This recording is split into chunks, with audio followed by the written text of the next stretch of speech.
आज की वीडियो बहुत इंपॉर्टेंट है क्योंकि आज की इस वीडियो में मैं आपको ऐसे 3 गलतियां बताने वाली हूं जो कि पीरियड्स के दौरान महिलाओं को नहीं करनी चाहिए।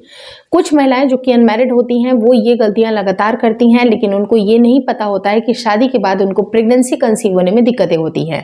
या फिर अगर आप प्रेगनेंसी के लिए ट्राई कर रही हैं तो ये सारी गलतियां अगर आप रिपीट करती हैं तो बिल्कुल भूल कर भी ये सारी गलतियां आपको नहीं करनी है। वीडियो काफी इन्फॉर्मेटिव है, प्लीज शुरू से लेकर लास्ट तक जरूर देखिएगा। नमस्कार दोस्तों, मेरा नाम हर्षिता वर्मा है और आपका मेरे चैनल ट्विंस माय वर्ल्ड पे बहुत बहुत स्वागत है। पीरियड्स जब भी महिलाओं के आते हैं उस टाइम पे हार्मोनली बहुत सारे बदलाव होते हैं। आपके जो एंडोमेट्रियम की जो लाइनिंग होती है, जो कि एक परत होता है जो कि आपकी प्रेगनेंसी के लिए रेडी होता है, आपकी यूट्रस को रेडी किया जाता है ताकि जो फर्टिलाइज एग है जब वो चिपकेगा तो आपकी प्रेगनेंसी वहां पर कंटिन्यू होगी। लेकिन अनफॉर्चुनेटली किसी न किसी कारण की वजह से अगर फर्टिलाइजेशन नहीं होता है तो आपका ये जो एंडोमेट्रियम की जो लाइनिंग है वो धीरे धीरे टूट टूट कर निकलती है, जिसको हम लोग पीरियड कहते हैं, मेंस्ट्रुएशन का फ्लो बोलते हैं। लेकिन ये कुछ जो टिश्यूज निकलते हैं, साथ ही साथ जो ब्लड का फ्लो आता है, तो उस टाइम पे आपकी बॉडी को एक निश्चित तापमान को मेंटेन करने की आवश्यकता होती है। लेकिन जो पहली गलती हम ये करते हैं कि हम अपने हिसाब से क्रेविंग्स के नाम पे बहुत सारी चीजें खाते हैं जो कि हमारी बॉडी को सूट नहीं करती है। पहली जो क्रेविंग होती है वो होती है ठंडे की क्रेविंग। अगर गर्मियों का मौसम चल रहा है तो हमें आइसक्रीम खाने का मन करेगा, ठंडी तासीर वाली चीजें खाने का मन करेगा, कुछ ऐसे शरबत, शिकंजी या जो ठंडी तासीर वाली चीजें हैं उसको हम खाना स्टार्ट कर देते हैं, वो भी लगातार बार बार करते हैं। लेकिन पीरियड्स के दौरान जैसा मैंने आपको बताया कि आपकी बॉडी का एक गर्म तासीर को मेंटेन करना जरूरी होता है और उस टाइम पे अगर आप ठंडी तासीर वाली चीजों का इस्तेमाल करती हैं तो ये आपके मेंस्ट्रुएशन फ्लो को कहीं ना कहीं रोकती है, हैम्पर करती है।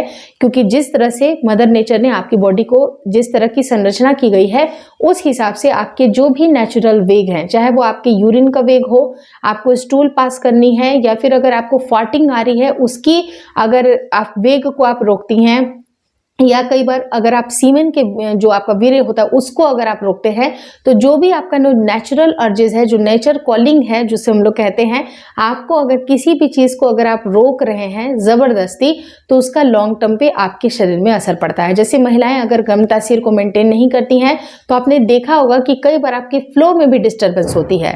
अब महिलाओं को 3 से 5 दिन की नॉर्मल ब्लीडिंग होती है, लेकिन उसी ड्यूरेशन में अगर आपने बहुत ज्यादा आइसक्रीम का सेवन किया, ठंडी कोल्ड ड्रिंक वगैरह आपने बहुत ज्यादा पी ली, तो आपने देखा होगा कि कई बार आपके फ्लो कम हो जाते हैं या फिर रुक रुक के आने लगते हैं। लेकिन ये इसका अगर लॉन्ग टर्म पे इस्तेमाल किया जाएगा तो आगे चल के बहुत सारी महिलाओं को एंडोमेट्रियम की जो थिकनिंग होती है वहां पर एंडोमेट्रियसिस होने की प्रॉब्लम होती है, फिब्रॉइड्स होते हैं, छोटी छोटी सी रसौली ग्रंथियां बनने लगती हैं जिसे हम लोग आगे चल के पीसीओडी बोलते हैं। तो ये छोटी छोटी सी चीजें आपको नहीं करनी है।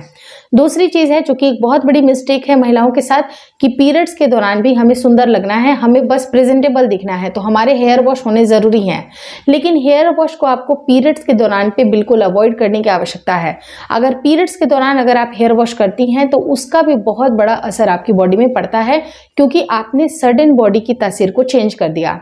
अगर आपने बॉडी की तासीर को आप चेंज करिएगा, उसकी मेंटेनेंस नहीं रखिएगा, तो आपके जो मेंस्ट्रुएशन फ्लो है उसमें आपको दिक्कतें आएंगी। फ्लो या तो बिल्कुल बंद हो जाएगा या रुक रुक के आने लगेगा या फिर बिल्कुल फ्लो आपका बढ़ जाएगा। यानी कि जो फ्लो आना चाहिए था उसमें अगर आपने गर्म तासीर से लेके आपको ठंडी तासीर आपने बॉडी का किया, मेंटेन किया, और उसके बाद आप देखिएगा कि आपके फ्लो में थोड़ा ना थोड़ा डिफरेंस जरूर दिखता है। अब बहुत सारे लोग लॉजिक लगाएंगे कि नहीं जी मैं तो गर्म पानी से स्नान कर लूं, तो गर्म पानी से भी स्नान करने के बाद आपकी बॉडी स्टिल ठंडी होती है। गर्म पानी आप उस टाइम पे आपने हेयर वॉश कर लिया या फिर आपको जरूरत है कहीं जाना है तो आपने लगा कि नहीं मुझे करना चाहिए, कर लिया।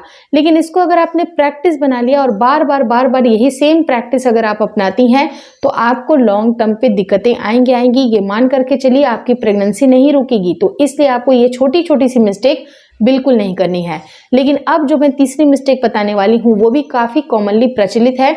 तीसरी कॉमन मिस्टेक होती है कि रिगरस एक्सरसाइजेस करना। आपको जिम जाने की आदतें हैं, अपनी बॉडी को टोन अप करने की आदतें हैं, आपकी बॉडी काफ़ी अच्छी है, लचीली है, मेंटेन रखा है आपने, लेकिन पीरियड्स के दौरान आपको 3 से 5 दिन हेवी वर्कआउट नहीं करना चाहिए। अगर आप हल्की फुल्की योगासन करना चाहते हैं जो कि बिल्कुल शांत शवासन होता है, या फिर अगर आप ध्यान मुद्रा में जाती हैं, मेडिटेशन करती हैं, तो वो ज़्यादा आपकी बॉडी के लिए पीसफुल होता है।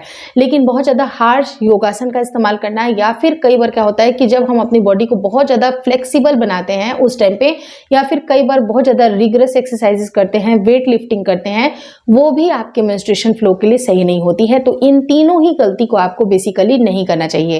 हेयर वॉश के ऊपर एक डिटेल वीडियो मैंने बनाई है कि हेयर वॉश आपका कैसे प्रेगनेंसी कंसीव करने में भी हेल्प करता है। उसके लिए आप एंड स्क्रीन पे उस वीडियो की लिंक जरूर देख लीजिएगा कि हेयर वॉश टेक्निक से भी बहुत सारी मेरे सब्सक्राइबर ने कंसीव किया है, तो आप उस वीडियो को जरूर देख लीजिएगा। Hopefully this video helps you. Thank you so much for watching twins my world.